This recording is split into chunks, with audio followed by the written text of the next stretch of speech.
Hi friends, welcome to Surabhi kitchen. ഞാനിന്ന് നിങ്ങളുടെ മുന്നിലേക്ക് ചക്ക വറവുമായാണ് എത്തിയിരിക്കുന്നത്. അതെങ്ങനെ ഉണ്ടാക്കാമെന്ന് നോക്കാം.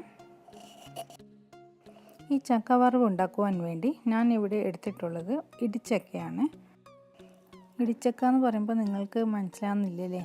അതായത് ഈ സൈസിലുള്ളത് അല്ലെങ്കിൽ ഇതിലും ചെറിയ സൈസിലുള്ള ചക്കക്ക നമ്മൾ ഇടിച്ചക്ക എന്ന് പറയാറ്. ഇനി ഇത് ഞാനൊരു കത്തി കൊണ്ട് മുറിക്കാൻ പോവുകയാണ്. ചക്ക മുറിക്കാൻ കുറച്ച് വിഷമമാണ്, ഞാനെങ്കിലും ഇത് എനിക്ക് പറ്റുന്ന പോലെ ഞാൻ മുറിച്ചെടുക്കുന്നുണ്ട്. പിന്നെ ചിലരൊക്കെ ഈ ചക്ക മുറിച്ച് വെക്കാനുള്ള ഒരു കഷ്ടപ്പാട് ആലോചിക്കുമ്പോൾ തന്നെ വേണ്ടാന്ന് വെച്ച് അധികം അതിന് മെനക്കെടാൻ നിൽക്കില്ല. വീട്ടിലെ മുതിർന്നവർക്കൊക്കെ ആണെങ്കിൽ അത് വെക്കാനും ഒക്കെ കഴിക്കാനും ഒക്കെ താല്പര്യപ്പെടുന്നവരായിരിക്കും അല്ലേ? അപ്പോൾ അവർ വെച്ച് തരുമ്പോൾ നമ്മൾ അനങ്ങാതിരുന്ന് കഴിക്കും അല്ലേ? അങ്ങനെ ഞാൻ ചക്ക രണ്ടായി കീറിയെടുത്തിട്ടുണ്ട്. ഇനി ഇതിൻ്റെ നടുവിൽ നിന്നും വരുന്ന കറ, ഈ പശ പോലത്തെ സാധനം നമുക്ക് എടുത്ത് കളയാം. നമ്മളിതിനെ വിളഞ്ഞർ എന്നാണ് പറയാറ്. അതൊരു സ്റ്റിക്ക് കൊണ്ട് നമുക്ക് എടുത്ത് കളയാം, അല്ലെങ്കിൽ ഒരു പേപ്പർ ഉപയോഗിച്ച് നമുക്ക് തുടച്ച് കളയാൻ പറ്റുന്നതാണ്.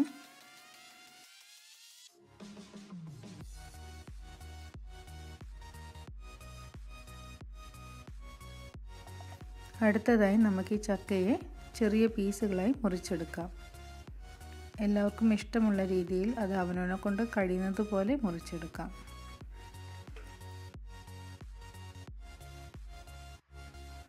ഈ വീഡിയോ കാണുമ്പോൾ തന്നെ നിങ്ങൾക്ക് മനസ്സിലാകും, ചക്ക മുറിക്കാൻ കുറച്ച് ഹാർഡാണ്. പക്ഷെ മുറിച്ച് ശീലമുള്ളവർക്ക് അതൊന്നൊരു പണിയേ ആയിരിക്കില്ല. വളരെ പെട്ടെന്ന് അവരിത് കട്ട് ചെയ്തെടുക്കുന്നുണ്ടാവും. ഇനി ഇതിൻ്റെ തൊലി കളയാം. സാധാരണ നമ്മൾ ചക്കയുടെ തൊലി ഒഴികെ ബാക്കി എല്ലാ ഭാഗങ്ങളും കറി വെക്കും. ചക്കക്കുരു എല്ലാം കറി വെക്കും. അങ്ങനെ ഇത് കട്ട് ചെയ്ത ഭാഗം ഞാൻ വെള്ളത്തിലിടുന്നുണ്ട്, കഴുകുവാൻ വേണ്ടിയാണ്. പിന്നെ ഒന്ന് പറയാനുള്ളത്, ഇടിച്ചക്കയുടെ കൂനൽ, അതായത് നടുവിലത്തെ ഭാഗം കുറച്ച് ഹാർഡാണെന്ന് തോന്നുന്നുണ്ടെങ്കിൽ നമ്മൾക്കത് കട്ട് ചെയ്ത് കളയാം. ഞാനിപ്പോൾ എടുത്തിരിക്കുന്ന ഇടിച്ചക്കയുടെ കൂനൽ കുറച്ച് ഹാർഡാണ്, അതുകൊണ്ട് ഞാൻ ചെറിയ ഭാഗം ഞാനത് കട്ട് ചെയ്ത് കളയുന്നുണ്ട്. ചെറിയ സൈസിലുള്ള ഇടിച്ചക്കയാണെങ്കിൽ അതിൻ്റെ കുനൽ ഭാഗം വളരെ ചള്ളായിരിക്കും, അപ്പോൾ നമുക്കത് കളയേണ്ട ആവശ്യം വരുന്നില്ല. ഞാനിവിടെ എടുത്തിരിക്കുന്നത് കുറച്ച് വലിയ സൈസുള്ള ഇടിച്ചക്കയാണ്, അതുകൊണ്ടാണ് ഞാൻ ചെറുതായിട്ട് കട്ട് ചെയ്തത്. ഇത് മുറിക്കുന്ന സമയത്ത് നമ്മുടെ കയ്യിലാകുന്ന വെളിഞ്ഞർ കളയുവാൻ വേണ്ടി ഇതുപോലെ വെളിച്ചെണ്ണ തടവി കൊടുത്താൽ മതി. ഇതുപോലെ ബാക്കിയുള്ള എല്ലാ പീസസുകളും നമ്മൾക്ക് കട്ട് ചെയ്തെടുക്കാം.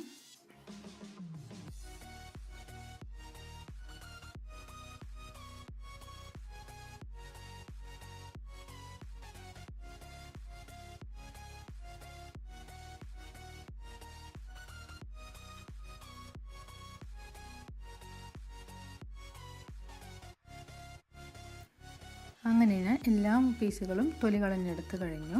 ഇനി നമ്മൾ മുറിക്കാൻ ഉപയോഗിച്ച കത്തിയുടെ വെളിഞ്ഞർ കളയുവാൻ, അതായത് നമ്മുടെ കയ്യിലും ആകെ പശ പറ്റിയിരിക്കുകയാണ്, അത് കളയുവാൻ വേണ്ടി ഇതുപോലെ വെളിച്ചെണ്ണ നന്നായിട്ട് തടവി കൊടുത്താൽ മതി.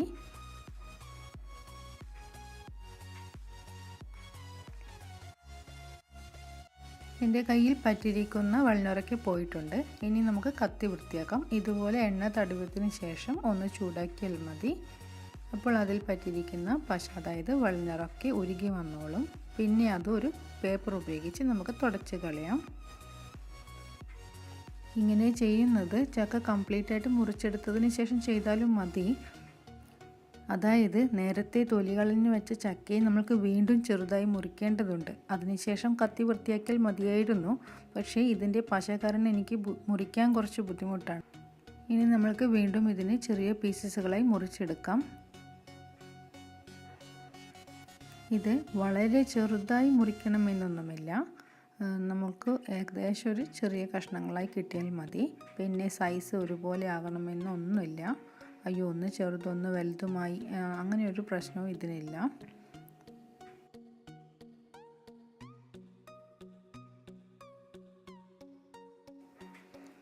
അങ്ങനെ മുറിച്ചെടുത്ത പീസുകൾ ഇനി ഞാനൊരു ചട്ടിയിലാണ് ഇടുന്നത്. ഞാൻ ഈ ചക്ക വേവിക്കുവാൻ ചട്ടിയാണ് ഉപയോഗിക്കുന്നത്. നിങ്ങൾക്ക് ഇഷ്ടമുള്ള പാത്രം ഉപയോഗിക്കാം. ഇവിടെ കുറച്ചധികം തന്നെ ചക്ക വേവിക്കുവാനുണ്ട്. അതിനാൽ എനിക്കൊരു ചട്ടിയിൽ കൊള്ളില്ലായിരുന്നു. ഞാൻ 2 ചട്ടിയിലാണ് ഇപ്പോൾ വേവിക്കാനിട്ടിട്ടുള്ളത്. ഇനി ഇതിലേക്ക് ആവശ്യമായ ഇൻഗ്രീഡിയൻസ് ചേർക്കാം. നമ്മൾക്കിവിടെ ഉപ്പും മഞ്ഞൾപ്പൊടിയും മാത്രമാണ് വേണ്ടത്. ഞാനിവിടെ 2 ചട്ടിയിലും പാകത്തിന് മഞ്ഞൾപ്പൊടി ചേർത്ത് കഴിഞ്ഞു. ഇനി ആവശ്യത്തിന് ഉപ്പ് കൂടി ചേർക്കാം.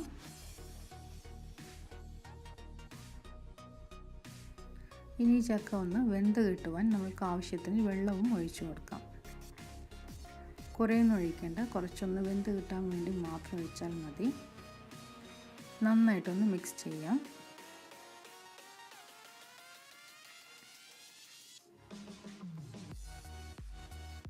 ഇനി ഇത് അടച്ചു വെച്ച് നമുക്ക് കുറച്ച് നേരം വേവിക്കാം. ഇനി നമ്മളിത് കുക്കറിലാണ് വെക്കുന്നതെങ്കിൽ ചക്ക കൂടുതലായി വെന്തു പോകാതെ ശ്രദ്ധിച്ചെടുത്താൽ മതി. ഇവിടെ ഞാൻ ചട്ടിയിലാണ്, അപ്പോൾ കുറച്ച് വെള്ളമേ ഒഴിച്ചിട്ടുള്ളൂ. അതിനാൽ ഇടയ്ക്കിടയ്ക്കൊന്ന് ഇളക്കി കൊടുക്കണം. പിന്നെ അടുക്കി പിടിക്കാതെ ശ്രദ്ധിക്കേണ്ടതുമാണ്. ഇവിടെ ചക്ക ഞാൻ 2 ചട്ടിയിലാണ് വേവിക്കുന്നത്. അതിനാൽ എനിക്ക് രണ്ടും ഒരുപോലെ ഇടയ്ക്കൊന്ന് നോക്കേണ്ടതുണ്ട്. നന്നായി ഒന്ന് ഇളക്കിയതിന് ശേഷം നമുക്ക് വീണ്ടും ഇത് പൊത്തി വെച്ച് കുറച്ച് നേരം കൂടി നമുക്ക് വേവിച്ചെടുക്കാം. ഇടയ്ക്ക് ചക്ക ഇതുപോലെ തുറന്നൊന്ന് ഇളക്കി കൊടുത്തുകൊണ്ടേയിരിക്കണം. ഇവിടെ ഇപ്പോൾ ചക്ക ഏകദേശം പകുതി വേവായിട്ടുണ്ട്. അതിൽ നിന്ന് ഒന്നെടുത്ത് നമുക്ക് അമർത്തി നോക്കുമ്പോൾ അറിയാൻ പറ്റും. ഇപ്പോൾ ഇത് ഏകദേശം പകുതി വെന്തിട്ടുണ്ട്. കൂടുതലായിട്ട് വെന്തു പോയാൽ ഞാൻ ഉദ്ദേശിക്കുന്ന രീതിയിൽ എനിക്കിത് വറുത്തെടുക്കാൻ കഴിയില്ല. ചക്ക വറവെന്ന് പറയുമ്പോൾ നമ്മുടെ നാട്ടിൽ മാത്രമാണെന്ന് തോന്നുന്നു, അതായത് കണ്ണൂർ നാട്ടുകാർ മാത്രമാണെന്ന് തോന്നുന്നു ചക്ക വറവെന്ന് പറയുന്നത്. അതായത് മറ്റുള്ള നാട്ടുകാരൊക്കെ ചക്ക തോരൻ എന്നാണ് പറയുന്നതെന്ന് തോന്നുന്നു. ഇനി ഇവിടെ ഞാൻ ചക്ക ഓഫാക്കി കഴിഞ്ഞു. ഇനി ഇത് നമ്മൾ നന്നായിട്ട് തണിയാൻ കാത്തിരിക്കേണ്ടതുണ്ട്. ഇപ്പോൾ ചക്ക നന്നായിട്ട് തണിഞ്ഞു കഴിഞ്ഞു. ഇത് വേവിക്കുന്ന സമയത്ത് ഞാൻ വളരെ കുറച്ച് വെള്ളമേ ഒഴിച്ചിട്ടുള്ളൂ. അതിനാൽ എനിക്ക് ഇതിൽ വെള്ളമൊന്നുമില്ല. നിങ്ങൾ കൂടുതലായിട്ട് വെള്ളം വെച്ച് പോയിട്ടുണ്ടെങ്കിൽ ആ വെള്ളം കളയേണ്ടതുണ്ട്. ഇവിടെ ചക്ക ഒരുപാടുള്ളതിനാൽ ഞാൻ കുറച്ച് മാത്രമേ വറക്കുന്നുള്ളൂ. ബാക്കി ഞാൻ ഫ്രിഡ്ജിൽ സൂക്ഷിക്കുകയാണ് ചെയ്യുന്നത്. അപ്പോൾ നമ്മൾക്ക് ആവശ്യത്തിന് പെട്ടെന്ന് എടുത്ത് ഉണ്ടാക്കാം. പിന്നെ ഫ്രിഡ്ജിൽ ഒരാഴ്ചയോളം നമുക്ക് വെക്കാം. ഫ്രീസറിലാണ് വെക്കുന്നതെങ്കിൽ അതൊരു 1-2 മാസത്തൊക്കെ നമുക്ക് സൂക്ഷിക്കാം. പക്ഷേ എങ്കിൽ ഈ ഫ്രഷ് വറക്കുന്നതിൻ്റെ ഒരു ടേസ്റ്റ് എന്തായാലും കിട്ടില്ല. ഇതുപോലെ ഒരു സിപ്ലോക്ക് പൗച്ചിലിട്ട് നമുക്കിനി ഫ്രിഡ്ജിൽ വെക്കാം. ഞാനിവിടെ ഇത്ര മാത്രമേ വറക്കുന്നുള്ളൂ. ഇത് വറക്കുവാൻ വേണ്ടുന്ന ഇൻഗ്രീഡിയൻസ്: കറിവേപ്പില, ഉണക്കമുളക്, ചെറിയ ഉള്ളി, വെളുത്തുള്ളി, 1 ടീസ്പൂൺ ജീരകം. ഇവയെല്ലാം ഇനി ഒരു ജാറിലേക്ക് ഇടാം.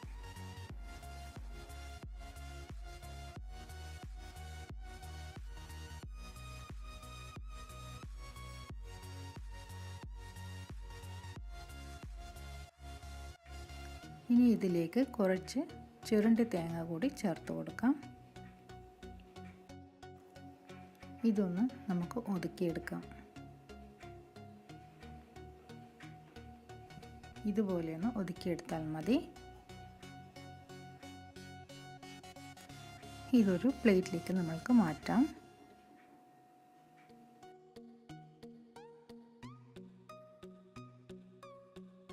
ഇതേ ജാറിൽ തന്നെ ചക്ക കൂടി ഒന്ന് ഒതുക്കിയെടുക്കാം.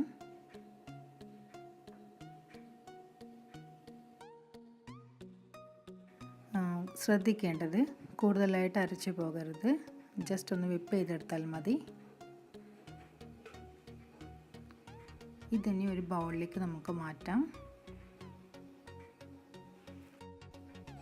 ഇതുപോലെ ബാക്കിയുള്ള ചക്ക കൂടി നമ്മൾക്ക് ആക്കിയെടുക്കാം.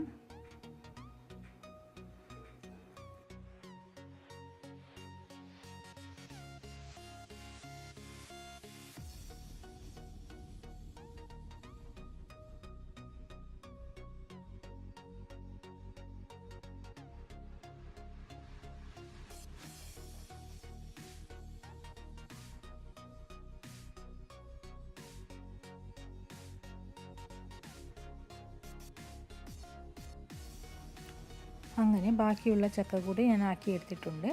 ഇനി നമുക്കിതെങ്ങനെ വറുത്തെടുക്കാം നോക്കാം.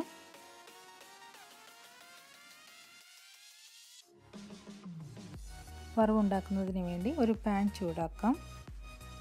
പാൻ ചൂടായതിന് ശേഷം നമുക്കിതിലേക്ക് വെളിച്ചെണ്ണ ഒഴിക്കാം. വെളിച്ചെണ്ണയാണ് ചക്ക വറുക്കാൻ നല്ലത്. പിന്നെ ആവശ്യത്തിന് കടുക് ചേർത്ത് കൊടുക്കാം. കടുക് നന്നായി പൊട്ടിയതിന് ശേഷം നമ്മൾ നേരത്തെ തയ്യാറാക്കി വെച്ച മുളക്, വെളുത്തുള്ളി, ഉള്ളി എന്നിവയുടെ മിക്സർ ചേർത്ത് കൊടുക്കാം.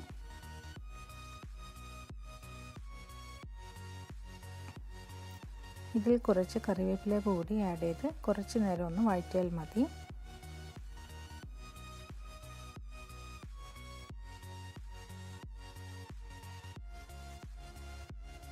കുറച്ച് സമയം വഴറ്റിയതിന് ശേഷം നമ്മൾ പൊടിച്ച് വെച്ചിരിക്കുന്ന ചക്ക നമുക്ക് ഇതിലേക്ക് ചേർക്കാം. ചേർത്തതിന് ശേഷം നന്നായിട്ടൊന്ന് മിക്സ് ചെയ്യാം.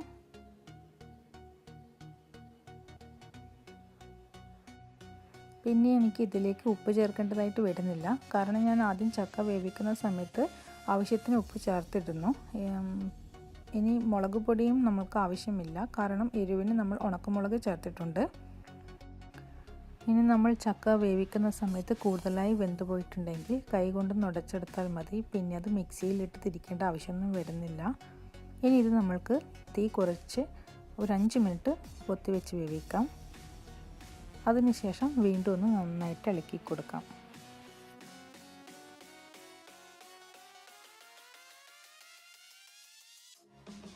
ഇനി ഇതിലേക്ക് നമ്മൾക്ക് അവസാനമായി ഒരു ഇൻഗ്രീഡിയൻറ്റ് കൂടി ചേർക്കാനുണ്ട്. അതായത് ചുരണ്ടിയ തേങ്ങ നമ്മൾക്കിതിലേക്ക് ആവശ്യത്തിന് ചേർത്ത് കൊടുക്കാം. പിന്നെ ഞാൻ ആദ്യം കുറച്ച് ചുരണ്ടിയ തേങ്ങ ചേർത്തിരുന്നു മിക്സിയിൽ അരവ് തയ്യാറാക്കുന്ന സമയത്ത്. പക്ഷേ എങ്കിലും ലാസ്റ്റ് നമുക്കിത് വറവ് ആകുന്ന സമയത്ത് കുറച്ചുകൂടി തേങ്ങ ചിരണ്ടിയത് ചേർത്ത് കൊടുക്കണം. പിന്നെ നന്നായിട്ടൊന്ന് മിക്സ് ചെയ്തതിന് ശേഷം ഇത്തിരി നേരം ഒന്ന് ചൂടായിക്കട്ടെ. കാരണം തേങ്ങ ആയതുകൊണ്ട് പെട്ടെന്ന് മോശമാകും. നമ്മൾ രാവിലെയൊക്കെ ആക്കി ചിലപ്പോൾ ഉച്ചയ്ക്ക് തീർന്നിട്ടില്ല, രാത്രി വരെ ബാക്കിയുണ്ടെങ്കിൽ വറവ് മോശമാകാതെ നിൽക്കണമെങ്കിൽ കുറച്ച് നേരം ഒന്ന് ചൂടാകുന്നത് നല്ലതായിരിക്കും. അങ്ങനെ നമ്മുടെ ഇടിച്ചക്ക വറവ്, അതായത് ഇടിച്ചക്ക തോരൻ റെഡിയായിരിക്കുകയാണ്. ഇനി നമ്മൾക്കിത് നല്ല ചൂട് ചോറിൻ്റെ കൂടെ കഴിക്കാം. വളരെ ടേസ്റ്റിയാണിത്. നിങ്ങൾക്കിത് ഇഷ്ടപ്പെട്ടിട്ടുണ്ടെങ്കിൽ നിങ്ങളിത് ട്രൈ ചെയ്യണം. നിങ്ങൾക്ക് ഈ വീഡിയോ ഇഷ്ടപ്പെട്ടിട്ടുണ്ടെങ്കിൽ നിങ്ങൾ ലൈക്ക് ചെയ്യുവാനും അതുപോലെ ചാനൽ സബ്സ്ക്രൈബ് ചെയ്യുവാനും മറക്കരുത്. വീണ്ടും ഒരു പുതിയ റെസിപ്പിയുമായി വരുന്നതായിരിക്കും. Thank you.